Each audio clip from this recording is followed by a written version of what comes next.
Assalamualaikum warahmatullahi wabarakatuh. Perkenalkan, nama saya Farisa Mauldia dari kelas 10 P3, absen 14. Di kesempatan kali ini saya akan menjelaskan terkait pemaparan tentang pembahasan di semester 1 Geografi.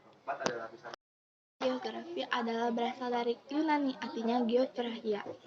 Geo artinya bumi dan geographia artinya grafien artinya menceritakan atau menggambarkan. Secara garis besar, geografi adalah ilmu yang mempelajari segala aspek yang berkaitan dengan bumi dan kehidupan manusia, termasuk interaksi di antara keduanya.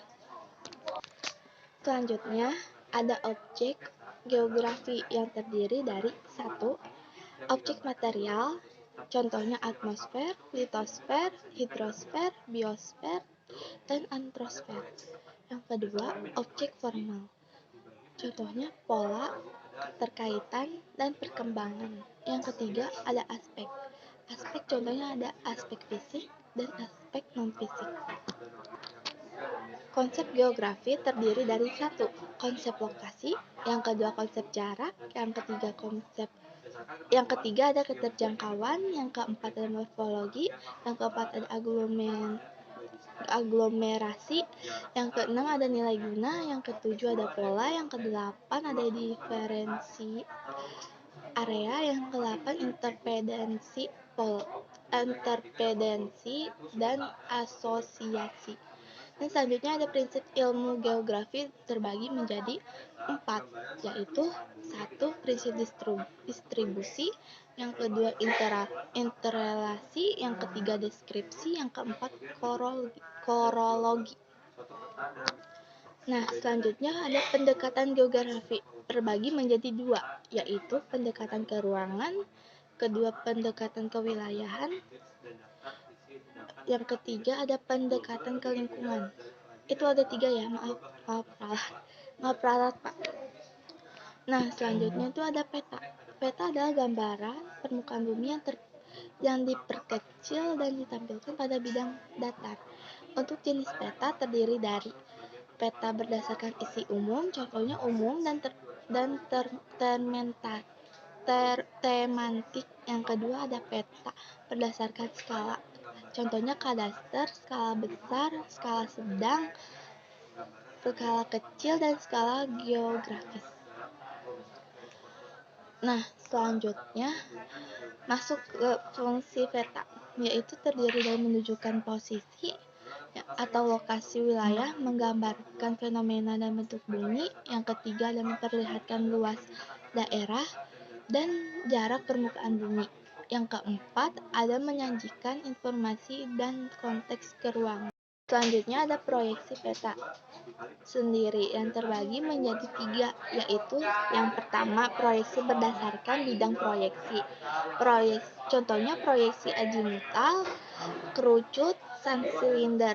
Yang kedua ada proyeksi peta berdasarkan posisi sumbu simetrik, contohnya polar, ekuatorial, dan objek. Yang ketiga ada proyeksi berdasarkan kedudukan bidang proyeksi, contohnya proyeksi tangan dan sekan. Yang keempat ada proyeksi berdasarkan ketentuan geometrik, contohnya proyeksi equidistant, konform, dan ekuivalen. Dan selanjutnya ada penginderaan jauh. Penginderaan jauh adalah teknik untuk memperoleh informasi tentang suatu objek atau fenomena tanpa melakukan kontak fisik dengannya, atau sering disebut dengan remote sensing. Nah, selanjutnya ada komponen penginderaan jauh yang terdiri dari 7. Yang ke-1 ada sumber tenaga, yang kedua ada atmosfer, yang ketiga ada objek, yang keempat ada sensor, ada yang ke-5 wahana, yang ke-6 perolehan data, yang ke-7 penggunaan data. Nah, selanjutnya ada citra foto. Dalam foto geografi terdiri dari dua, citra foto pankromatik, ortokromatik, ultraviolet, dan inframerah. Yang kedua ada citra non-foto. Nah, selanjutnya ada beberapa unsur yang perlu diperhatikan dalam mengamati kenampakan objek, yaitu yang ke satu ada bentuk, yang kedua ada ukuran, yang ketiga ada rona dan warna, yang keempat ada tekstur, yang kelima ada bayangan, yang keenam ada pola, yang ketujuh ada siklus, yang kedelapan ada asosiasi. Nah, selanjutnya sistem informasi geografi atau SIG. SIG adalah sistem komputer yang digunakan untuk mengolah, penyimpanan, dan menganalisis data geografi. Komponen yang terdapat dari SIG ada 4, yaitu data, perangkat keras, perangkat lunak, dan keempat brainware. Nah, dalam SIG terdiri dari dua data, yaitu data spasial dan data atribut. Nah, selanjutnya ada subsistem SIG terbagi menjadi 4, yaitu subsistem masukan atau input, yang kedua ada subsistem manajemen data, yang ketiga ada manipulasi dan menganalisis data, yang keempat ada subsistem keluaran atau output. Nah, selanjutnya ada penelitian adalah suatu usaha atau cara yang sistematis untuk menyelidiki masalah tertentu dengan tujuan mencari jawaban dari masalah yang diteliti, dilakukan secara ilmiah. Jenis penelitian geografi terbagi menjadi 3, yaitu berdasarkan tujuan, yang kedua berdasarkan bentuk, yang ketiga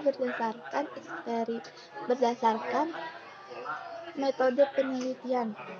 Nah, penelitian itu ada 2, yaitu penelitian kualitatif dan penelitian kuantitatif. Sekian dari saya. Assalamualaikum warahmatullahi wabarakatuh. Bye bye.